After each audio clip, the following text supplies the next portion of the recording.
In recent weeks, we've been taking a closer look at gun violence in America. And with mass shootings almost a daily occurrence, that's what captures the headlines. But as Susan Spencer tells us, the majority of shootings in this country don't make the headlines. They're self-inflicted, solitary acts.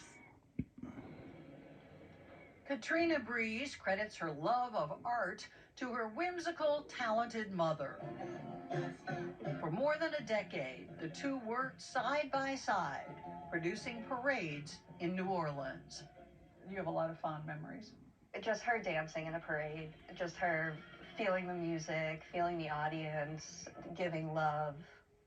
But the person who seemed so carefree was a tormented soul in a constant battle with bipolar disorder. This is a letter that she wrote to her psychiatrist. Dear doctor, it has been 9 months since this episode began. I am not doing well.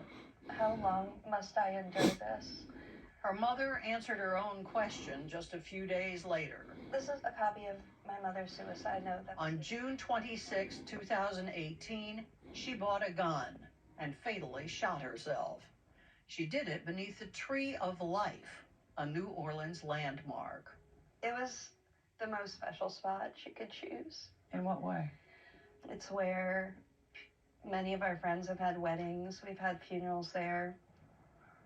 The space is so sacred. It feels to me like she laid herself on the cathedral of our community and died there. But more devastating than where she did it was how she did it. She didn't like guns. She was scared of guns. There were no guns in our family. It was so unlike her. Why do you think she chose a gun? When you look at tools for the job, that's the best tool for the job. And that's what the information online will tell you. Most other methods, folks survive. Intentional overdose, only 2 to 3% of the folks who attempt suicide using an overdose die. Almost 95% of folks who use a firearm do. They don't get a second chance.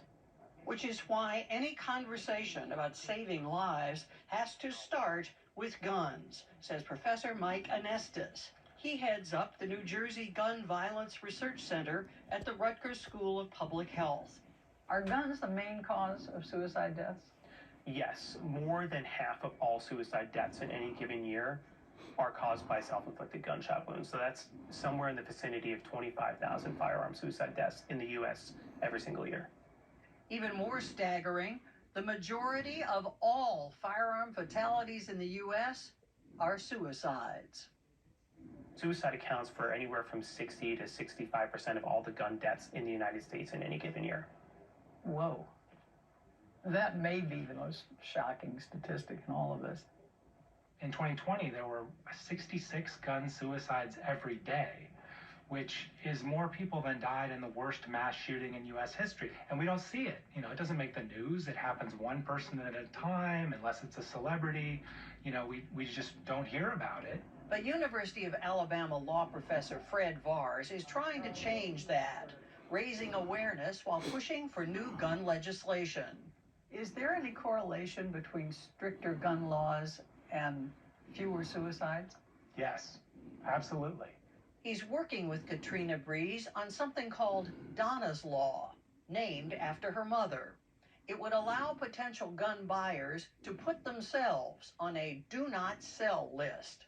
An individual would have the opportunity to suspend their ability to buy a gun, voluntarily, confidentially put their name into the already existing background check system, and if they attempted to buy a gun, that transaction would be denied. Do you have confidence that people who are suicidal would voluntarily request not to be sold a gun? During a suicidal crisis or a depressive episode, I think it is unlikely that anybody would sign up. But there are a lot of people who've been in that dark place, who come out the other side and know they're a danger to themselves. It's more like an advance directive. Here, while I'm feeling better, let me prepare myself for that, right? And just get the gun out of the equation. He says the law would be especially helpful to people who, like Katrina's mother, have bipolar disorder, roughly 15% of whom die by suicide. But it would help others too. Anybody, for any reason, can put their name on the list. You could have an anger problem. You could have an addiction. You could have recently lost a job. You know, there are other reasons people attempt suicide that don't involve mental illness. So far, Donna's law has gone nowhere in Congress, but 3 states have passed it, and Maryland recently held hearings.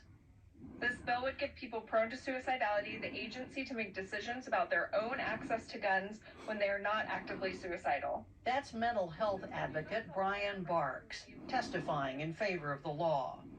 Barks, who struggles with bipolar disorder, says she learned firsthand a few years ago why this legislation needs to pass. I remember it being a beautiful season. It was spring in DC. The flowers were blooming, the sun was out, and I was deeply suicidal. And I had been thinking, what would happen if I bought a gun? I knew every reason why someone who struggles with suicidality should never own a gun. But that day I didn't care. And I found myself actually Googling, where can I buy a gun? I imagined how that gun would feel in my hands, cold and heavy, and I knew that it could easily end my life. She doesn't remember exactly what stopped her, but she ended up hospitalized under psychiatric care.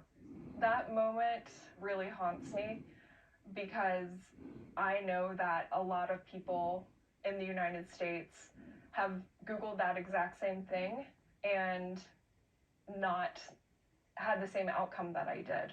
Whether I feel I can be safe. Barks, whose journals chronicle years of struggle, says she will put herself on a do not sell list immediately if her home state of Maryland adopts Donna's law.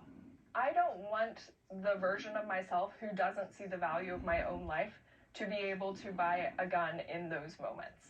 I want the version of myself who is thinking clearly to be able to preempt that crisis and say, no, she doesn't need to have a gun when she's at her most suicidal.